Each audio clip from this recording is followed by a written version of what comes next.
Hello అండి. క్విక్‌గా, టేస్టీగా మష్రూమ్ క్యాష్యూ నట్ కర్రీని చేయడానికి ముందుగా మష్రూమ్స్‌ని క్లీన్ చేసి పెట్టుకోవాలి. ఇప్పుడు స్టవ్ పైన పాన్ పెట్టుకొని ఆయిల్ హీట్ అయ్యాక క్యాష్యూ నట్స్‌ని ఫ్రై చేసి పక్కన పెట్టుకోండి.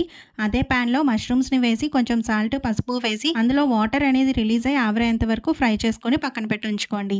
ఇప్పుడు అదే పాన్‌లో కొంచెం ఆయిల్ యాడ్ చేసుకొని ఆనియన్స్, పచ్చిమిర్చి, కరివేపాకు, కొంచెం పసుపు, సాల్ట్ వేసి ఆనియన్స్ మగ్గాక టొమాటోస్‌ని కూడా వేసేసి అవి కూడా మగ్గాక 1 స్పూన్ వరకు అల్లం వెల్లుల్లి పేస్ట్‌ని వేసి పచ్చి వాసన పోయేంత వరకు ఫ్రై చేసుకోవాలి.